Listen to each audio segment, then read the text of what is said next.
But one thing I have to say is Ayan has been so excited to come to Delhi.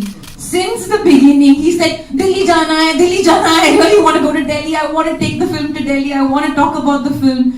And up until Sunday, he was still like doing final touches and finishing the film. So he was finding it really hard to let go, but finally we're here. So I'm so happy we've opened. जो हम लोगों ने यहाँ आपको दिखाया है, we haven't actually opened it up to anyone yet. तो I hope you enjoyed it. और जैसे कि मैंने कहा, फिल्म 2 दिन में रिलीज हो, अभी हमें दिया, प्लीज फिल्म को भी दीजिए और I'm sure ऑडियंस तक भी पहुंची जाएगी. Thank you. अच्छा, that's great. जो ये सिनेमा है, ऐसा ग्राफिक्स हमने शायद इंडियन सिनेमा में पहले कभी नहीं देखा. राजामौली सर वाला अलग था, ये उससे भी थोड़ा सा अलग है. तो नया, जितना सिनेमा नया है उतना एक्सपीरियंस भी आपका बहुत नया है, क्योंकि आपको भी पहली बार हम इस अंदाज में देख रहे हैं. तो किस तरह की एक्सपेक्टेशन आप रख रहे हैं, मतलब क्योंकि जितना एक्सपीरियंस है उतना ही मतलब कुछ अलग इसमें देखने के लिए मिला है. तो आप कितनी एक्सपेक्टेशन फैन से रख रहे हैं, ऑडियंस से रख रहे हैं? देखिए, मुझे एज एन एक्टर मुझे यकीन है कि मुझे ऐसा मौका, मुझे पता नहीं मेरे करियर में फिर से मिलेगा या नहीं मिलेगा. ऐसी फिल्म, ऐसी कहानी, the canvas, the spirituality that I was talking about, something so rooted in our Indian culture, something which has been inspired from our Indian gods. मतलब आप कमर्शियल सिनेमा के बारे में बात करते हो, आप VFX सिनेमा के बारे में बात करते हो. एज एन एक्टर मुझे सब कुछ मिला इस फिल्म में. जो मेरा अनुभव रहा है, ऑफ कोर्स ये मुश्किल था, क्योंकि जैसे आप विजुअल्स देख रहे हैं, जब हम इसकी शूटिंग करते थे तो हमारे गिर्द गिर्द सिर्फ ब्लू स्क्रीन रहता था. तो जैसे अगर आप मेरे हाथ में आप आग देख रहे हो, तो आग था नहीं, मुझे इमेजिन करना था.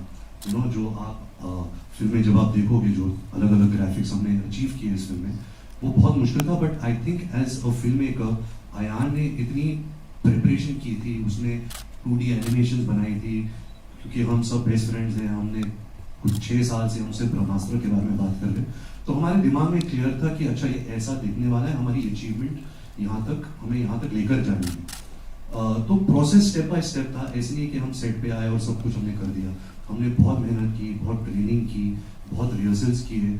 हमने फिल्म कुछ करीबन 200 दिन शूट किए, बट उसके 100 दिन पहले हमने सिर्फ रिहर्सल्स किए. तो ये सब कड़ी मेहनत के बाद ये रंग लाई है. But it's been one of a kind experience. I don't think मैं and Alia we will get to experience such a film ever in our life again. Your name? My name is Akash sir. Akash. आकाश, ये जो film का VFX journey रहा है ना, मैं कुछ भी कहूँगा, I will talk for 10 minutes and bore everybody. It has been such a big journey, क्योंकि VFX was actually one of the foundation things which we had to attack in making this film. From the beginning, वो सफर इतना लंबा, इतना challenging और फिक्र रहा है that when we finally all the visuals came together ना, final film, I still can't believe कि हो गई, and we managed to compile it. So there were 2 emotions. One is it was definitely very difficult. We had a lot of support. इस film पे we have a producer on this film whose name is Namit Malhotra, who owns a very big visual effects company in the world. So he has been a big support to make the VFX happen on Brahmastra. उनकी company ने बहुत Oscars भी जीते हैं. So they're a very top level company. But फिर भी, I won't lie, the process was very challenging. But I also want to tell you, I used to often feel while making the film ki, my filmmaking guru in the world is, there are 2.